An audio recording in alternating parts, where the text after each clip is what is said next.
नमस्कार दोस्तों, स्वागत है आप सभी का हमारे इस चैनल जानू की जिंदगी में। दोस्तों, मानवता के लिए, बल्कि हमारे लिए भी, जो इस यात्रा में लंबे समय से शामिल हैं, तो उन शब्दों को कहना मेरे लिए वास्तव में यह दर्शाता है कि वह हमारे संकल्प को स्वीकार कर रहे हैं, और यह कि हम उनके पीछे एक समुदाय के रूप में खड़े हैं जो वह करने की कोशिश कर रहे हैं।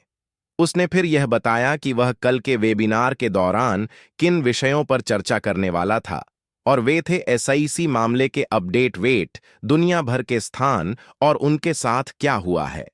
सहयोगी कमीशन के बारे में भी वह बात करना चाहता था, कंपनी की स्थिति और आगे बढ़ने की योजना की, और वेबिनार का कार्यक्रम भी। जैसे जैसे समय बीतता गया, उनमें से कुछ विषय एक दूसरे में मिल गए, लेकिन वह उन विषयों को कवर करने वाला था। उसने यह भी बात की, उसने कहा कि यह एक विकल्प था, और अगर आप यहां रहना चाहते थे लेकिन आपको यहां रहने के लिए मजबूर महसूस हुआ, तो आप वास्तव में गलत कारणों से ऐसा कर रहे हैं। और उसने यह भी कहा कि वह हमेशा सही नहीं रहा है, गलतियां हुई हैं, उन गलतियों से चीजें सीखी गई हैं, और उसने पहली बार, दूसरी बार या यहां तक कि तीसरी बार भी चीजें सही नहीं की हैं। लेकिन क्या वह थॉमस एडिसन और अन्य महान नेताओं का उल्लेख कर रहे थे, जिन्होंने कई बार कोशिश की और असफल हुए? लेकिन मुख्य बात यह है कि उन्होंने तब तक प्रयास जारी रखा जब तक वे सही नहीं हो गए। और मैं दृढ़ता से मानता हूं कि ऑनपासिव की यात्रा कुछ वैसी ही रही है। कई चीजों की कोशिश की गई है, कई चीजें असफल हुई हैं, लेकिन किसी ने भी कभी हार नहीं मानी। और यह वही मुख्य हिस्सा है जिसे वह समझाने की कोशिश कर रहे हैं। वह संदेश जो वह देना चाहते हैं वह यह है कि हम हर बार सही नहीं हो सकते, लेकिन हम हार नहीं मान रहे हैं। हमने जो गलत हुआ, हम उससे सीखा है, लेकिन अब हम आगे बढ़ रहे हैं, कुछ ऐसा करने के लिए भी जिसमें हमें विश्वास है कि यह होगा। वैसे मेरे इंटरनेट के लिए माफी चाहता हूं। असल में मैं आपको बताता हूं कि मैं क्या करने जा रहा हूं। मुझे बस इस जल्दी से एक अलग कनेक्टर में बदलने दें, या यह देखने के लिए कि क्या इससे फर्क पड़ता है जबकि हम इस बारे में बात कर रहे हैं। वैसे संक्षेप में मैं आपको बताना चाहता हूं कि कल शुक्रवार को मैं शनिवार को एक प्रश्नोत्तर सत्र करने जा रहा हूं। तो अगर आपके पास कोई सवाल है, वैसे दोस्तों, और हम उन पर कल बात करेंगे, वैसे आप उन्हें सामने ला सकते हैं। हम चीजों को थोड़ा और विस्तार से देख सकते हैं। तो वैसे भी उन्होंने आगे कहा, अच्छी बात यह है कि अच्छी चीजें समय लेती हैं। यह जरूरी नहीं कि रातों रात हो जाए, लेकिन आज जहां हम हैं वहां तक पहुंचने के लिए बहुत खर्च और बहुत त्याग किया गया है। फिर उन्होंने एसआईसी मामले के बारे में बात करना शुरू किया। अब यह व्यापक रूप से है कि एसआईसी मामला है, और यह बहुत लंबे समय से चल रहा है। और उन्होंने वास्तव में उल्लेख किया कि यह जनवरी 2019 की शुरुआत तक जाता है। तो यह वास्तव में ऑनअपसीव की शुरुआत है। यदि आपको याद हो तो यह जून जुलाई 2018 में शुरू हुआ था, और फिर यह नवंबर तक चला गया, वास्तव में बिना किसी वेबसाइट और नाम के। और फिर 2018 में स्पष्ट रूप से नवंबर के बाद हमने थोड़ी गति, थोड़ी पकड़ बनाना शुरू किया, और एसआईसी ने ऑनअपसिव पर ध्यान देना शुरू किया। जनवरी 2019 के पहले दिन से ही उन्होंने यह भी कहा, हमने एसआईसी के लिए एक खुला दरवाजा नीति रखी है, और इसका मतलब है कि उन्हें अंदर आने की अनुमति है, और जो भी जानकारी उन्होंने चाही ही है वह इस पूरे समय के दौरान उनके लिए उपलब्ध रही है, और इससे वास्तव में ऑनअपसिव सी के मामले में मदद मिली है। उन्होंने कहा, यह स्पष्ट रूप से कई चीजों के साथ बहुत सारी जटिलताएं पैदा कर चुका है। केवाईसी, अन्य स्थान आदि लेकिन अच्छी खबर यह है कि यह सब जल्द ही हमारे पीछे होगा। उन्होंने कहा, हमारे पास इस समय के लिए मामले का एक प्रारंभिक समाधान है। यह स्पष्ट रूप से सहमति में आना चाहिए, और वह मई-जून तक इस मामले के लिए अधिक स्पष्टता ला सकेंगे। उन्होंने कहा, और तब तक उन्होंने कहा, वे आपको ठीक ठीक बता देना चाहिए कि एसआईसी मामले द्वारा क्या हो रहा है, लेकिन वह बहुत आशावादी हैं कि वह हिस्सा पूरा हो जाएगा और समाप्त हो जाएगा, और यह सब खत्म हो जाना चाहिए। उन्होंने कहा, लेकिन एक मुख्य बात यह है कि ऑनअपसिव बंद नहीं होगा। फिर भी उन्होंने कहा, हम बंद नहीं कर रहे हैं। फिर उन्होंने स्थानों के बारे में बात की, और उन्होंने कहा कि उन्होंने खराब लोगों के बारे में, और जो हुआ उसके बारे में, और विभिन्न स्थानों के बारे में, और कैसे चीजें हुई, इस पर बात की स्पष्ट रूप से इन सभी चीजों के बारे में जिन्हें मैं अभी केवल आंशिक रूप से अनुकरण कर रहा हूं। उन्होंने गहराई से बात की, लेकिन इस पुनरावलोकन के लिए आपको यह बताने के लिए कि क्या चल रहा है, यह आप स्पष्ट रूप से वापस जाकर उनकी पूरी सूची में सुन सकते हैं कि उन्होंने क्या कहा। उन्होंने कहा कि इनमें से कुछ बुरे लोग, उनका अन्य लोगों पर बहुत प्रभाव था, कुछ वास्तव में अच्छे और भले लोगों पर भी मैं। और उन्होंने कहा कि यह एक ऐसे चरण पर पहुंच गया था जहां सब कुछ वास्तव में आपस में जुड़ा हुआ था और उन्हें नहीं पता था कि किस पर भरोसा करें, किस पर भरोसा न करें, कौन इन लोगों से प्रभावित था, कौन इन लोगों से प्रभावित नहीं था।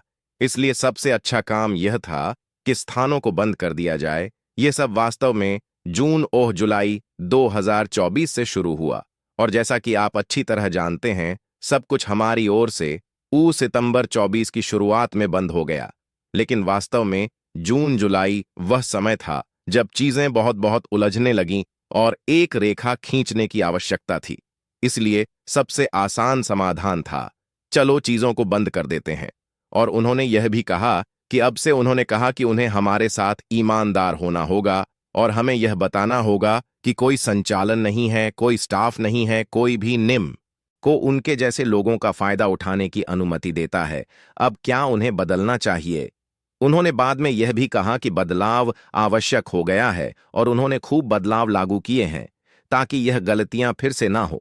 लेकिन निश्चित रूप से लोगों ने उनका फायदा उठाया, निश्चित रूप से लोगों ने हमारा फायदा उठाया, और यह जमा होकर हमें आज जहां है या पिछले साल जहां थे वहां ले आया। उन्होंने कहा कि उन्होंने समय और गति के कारण अपनी गलतियों को स्वीकार किया। अगर आपको याद हो, गति महत्वपूर्ण थी। वह चीजों को जितनी जल्दी हो सके शुरू करना और आगे बढ़ाना चाहते थे, और उनकी आगे बढ़ने पर ध्यान केंद्रित करने के कारण गलतियां हुईं और चीजें छूट गईं। उनके मन में हमेशा यह धारणा थी कि अगर यह अभी सही नहीं है तो चिंता मत करो, हम इसे बाद में ठीक कर सकते हैं, इसे सुलझा सकते हैं। जब हम यह कर लेंगे और जब हम आगे बढ़ेंगे, यह हमेशा उनके मानसिकता का हिस्सा था कि हम इसे ठीक कर सकते हैं, हम इसे बाद की तारीख में सुलझा सकते हैं। लेकिन बहुत सारी चीजें हुई और बहुत सारी चीजें सुलझ नहीं पाई, और यह सब बहुत बहुत वह असमान, लगभग अस्त व्यस्त और हर जगह बिखरा हुआ हो गया कि सबसे अच्छा समाधान चीजों को बंद करना और इसे बंद कर देना था। उन्होंने कहा कि दुर्भाग्यवश शीर्ष पर जो लोग थे वे ज्यादातर खराब से थे। जैसा कि उन्होंने उन्हें कहा, हमारे पास शायद इन लोगों के लिए खराब सेब से मां कहीं अधिक उपयुक्त नाम है। लेकिन उन्होंने निश्चित रूप से हमारे सीईओ का शोषण किया और हमारे अच्छे स्वभाव का भी फायदा उठाया।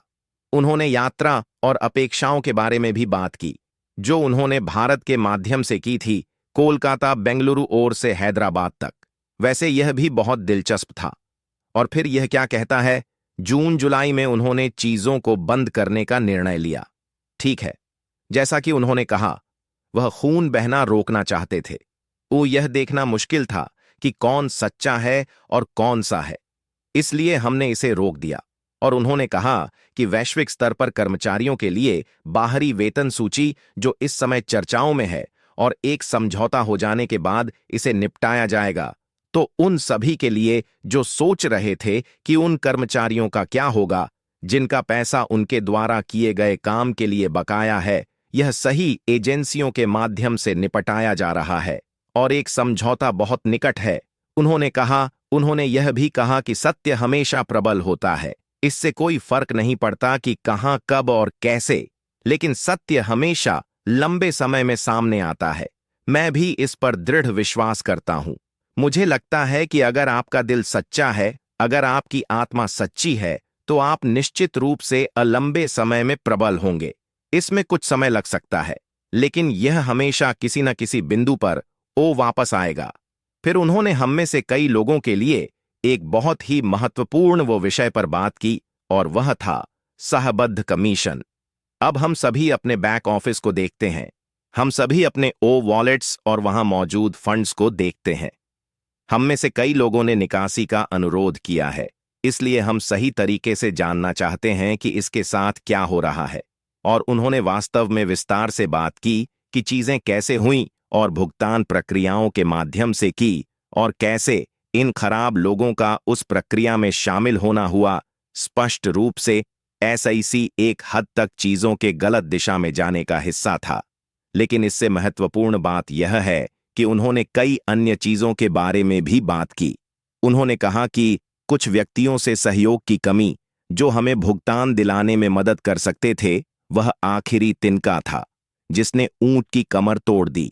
उन्हें स्पष्ट रूप से यह आभास था कि चीजें उनके अनुसार सही तरीके से नहीं चल रही थी। उन्होंने कहा कि वित्तीय विभाग की गलत चालों ने भुगतान प्रक्रियाओं में और भी समस्याएं पैदा कर दी, और हमें एक अनैतिक कंपनी के रूप में चिन्हित कर दिया गया, और स्पष्ट रूप से उन निधियों को फ्रीज कर दिया गया। वास्तव में उन्होंने कहा कि निधियों को जब्त कर लिया गया था, लेकिन फ्रीज किया जाना ही उनके साथ हुआ है।